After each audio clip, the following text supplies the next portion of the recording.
বেতার রাজশাহী। এক্ষুনি শুনবেন বাংলায় স্থানীয় সংবাদ। আসসালামু আলাইকুম। বাংলাদেশ বেতার রাজশাহী স্থানীয় সংবাদ পড়ছি নূরজাহান বন্যা। রাজশাহী প্রকৌশল ও প্রযুক্তি বিশ্ববিদ্যালয়ে নতুন নিয়োগপ্রাপ্ত শিক্ষকদের ফাউন্ডেশন ট্রেনিং শুরু হয়েছে। আজ সকালে বিশ্ববিদ্যালয়ের হলরুমে এই ট্রেনিং কার্যক্রমের উদ্বোধন করেন উপাচার্য অধ্যাপক ড এস এম আব্দুর রাজ্জাক। বিশ্ববিদ্যালয়ের ইনস্টিটিউশনাল কোয়ালিটি অ্যাসুরেন্স সেলের তত্ত্বাবধানে এই ট্রেনিংয়ের কার্যক্রম পরিচালিত হচ্ছে।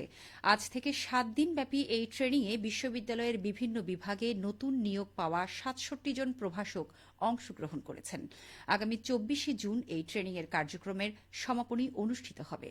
উদ্বোধনী অনুষ্ঠানে প্রধান অতিথির বক্তব্যে উপাচার্য বলেন, নতুন শিক্ষকদের পেশাগত উৎকর্ষ ও একাডেমিক নেতৃত্ব বিকাশে ফাউন্ডেশন ট্রেনিং অত্যন্ত তাৎপর্যপূর্ণ। এর মাধ্যমে তাঁরা শিক্ষাদান, গবেষণা ও নৈতিক মূল্যবোধে দক্ষ হয়ে ভবিষ্যৎ প্রজন্ম গঠনে অগ্রণী ভূমিকা রাখবেন। রাজশাহীর চারঘাটে দুর্নীতি প্রতিরোধ বিষয়ে জনসচেতনতা তৈরিতে অনুষ্ঠিত হয়েছে বিতর্ক প্রতিযোগিতা। গতকাল উপজেলা পরিষদ হলরুমে এই প্রতিযোগিতা ও পুরস্কার বিতরণ অনুষ্ঠানের আয়োজন করা হয়। অনুষ্ঠানটির আয়োজন করে দুর্নীতি দমন কমিশনের সমন্বিত জেলা কার্যালয় রাজশাহী এবং উপজেলা দুর্নীতি প্রতিরোধ কমিটি চারঘাট শাখা। অনুষ্ঠানে সভাপতিত্ব করেন উপজেলা দুর্নীতি প্রতিরোধ কমিটির চারঘাট শাখার সভাপতি ফজলুর রহমান। অনুষ্ঠানে প্রধান অতিথি হিসেবে উপস্থিত ছিলেন উপজেলা নির্বাহী কর্মকর্তা জান্নাতুল ফেরদৌস। বিশেষ অতিথি হিসেবে উপস্থিত ছিলেন উপজেলা মাধ্যমিক শিক্ষা অফিসার মোতাহার হোসেন। বিতর্ক প্রতিযোগিতায় চারঘাট উপজেলার 8টি শিক্ষা প্রতিষ্ঠানের শিক্ষার্থীরা অংশগ্রহণ করে। প্রতিযোগিতা শেষে বিজয়ী দল ও রানার আপ দলের মধ্যে সম্মাননা ক্রেস্ট প্রদান করা হয়। নওগাঁর আত্রায়ে উপজেলা যুব উন্নয়ন অধিদপ্তরের আয়োজনে দারিদ্র্য বিমোচনের লক্ষ্যে 20 জন তরুণকে 5 দিনব্যাপী বায়োগ্যাস প্রযুক্তি বিষয়ক ইম্প্যাক্ট বায়োগ্যাস প্রশিক্ষণ প্রদান করা হচ্ছে। প্রশিক্ষণ কর্মসূচির উদ্বোধন করেন দায়িত্বপ্রাপ্ত উপজেলা নির্বাহী কর্মকর্তা মোহাম্মদ রাকিবুল হাসান। আয়োজকরা বলেন, দারিদ্র্য বিমোচন ও টেকসই উন্নয়নে বায়োগ্যাস প্রযুক্তি একটি যুগান্তকারী পদক্ষেপ। এটি একদিকে জ্বালানি চাহিদা মেটায়, অন্যদিকে পরিবেশ বান্ধব কৃষি ও খামার ব্যবস্থাপনায় নতুন সম্ভাবনার দ্বার খুলেছে। তাই এ বিষয়ে গুরুত্ব দিয়ে তরুণ উদ্যোক্তাদের নিয়ে প্রতিটি উপজেলায় প্রশিক্ষণের আয়োজন করা হচ্ছে। আয়োজিত প্রশিক্ষণে অংশগ্রহণকারীদেরকে পারিবারিক খামার স্থাপন, সম্প্রসারণ ও বায়োগ্যাস প্রযুক্তি বিষয়ে হাতে কলমে শেখানো হচ্ছে। এতে তারা নিজেরা স্বাবলম্বী হবেন বলে আশা করা হচ্ছে। নওগাঁর পোরশায় জামায়াতে ইসলামের ভোট কেন্দ্র কমিটির নেতৃবৃন্দদের নিয়ে সমাবেশ অনুষ্ঠিত হয়েছে।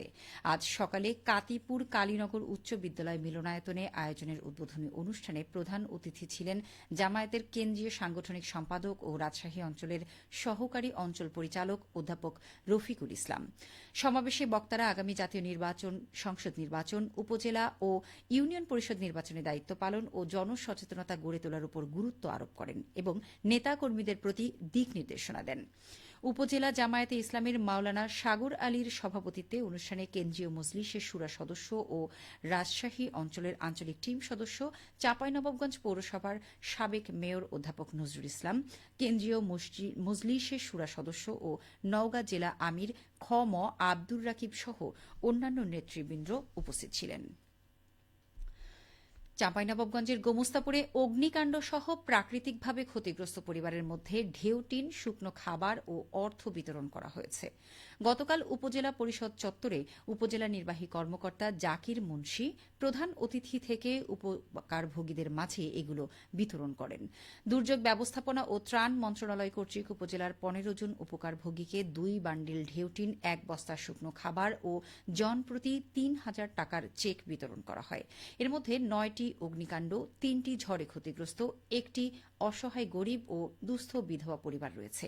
এ সময় উপস্থিত ছিলেন প্রকল্প বাস্তবায়ন কর্মকর্তা আব্দুল আলিম, উপজেলা প্রেস ক্লাবের সভাপতি আতিকুল ইসলাম আজম সহ অন্যান্য সদস্যবৃন্দ। নাটোরে রবি মৌসুমের বাদাম উৎপাদনে আশানুরূপ ফলন পাওয়া যাচ্ছে। শুরু হয়েছে মাঠ থেকে বাদাম উত্তোলনের কাজ। বাদাম তোলা ও শুকানোর কাজে এখন ব্যস্ত সময় পার করছেন কৃষকরা। জেলায় ৬০১ হেক্টর জমিতে বাদামের চাষ করা হয়। আবাদি জমির বেশিরভাগ লালপুর উপজেলার পদ্মার চর এলাকায়। লালপুর উপজেলায় সর্বোচ্চ ৪৬০ হেক্টর জমিতে বাদাম চাষ হয়েছে। প্রতি হেক্টর জমিতে প্রায় ২ টন করে ফলন পাওয়া যাচ্ছে। ফলন ও বাদামের দাম বেশি পাওয়ায় কৃষকরা লাভবান হচ্ছেন। লালপুর উপজেলা কৃষি কর্মকর্তা প্রীতম কুমার হোর জানান, বাদাম চাষে কৃষকদের প্রয়োজনীয় প্রশিক্ষণ ও পরামর্শ প্রদান করেছে কৃষি বিভাগ। ফলন ও বাদামের দাম বেশি পাওয়ায় কৃষকরা লাভবান হচ্ছেন। সবশেষে আবহাওয়া। আজ দুপুর ২টায় রাজশাহীতে তাপমাত্রা ছিল ২৮.৬ ডিগ্রি সেলসিয়াস। এ সময় বাতাসে আপেক্ষিক আর্দ্রতার পরিমাণ ছিল ৯০%। রাজশাহী ও পার্শ্ববর্তী এলাকায় আজ সূর্যাস্ত সন্ধে ৬টা ৫৬ মিনিটে। সংবাদ শেষ হল। আমাদের পরবর্তী স্থানীয় সংবাদ বিকেল ৪টা ৫ মিনিটে।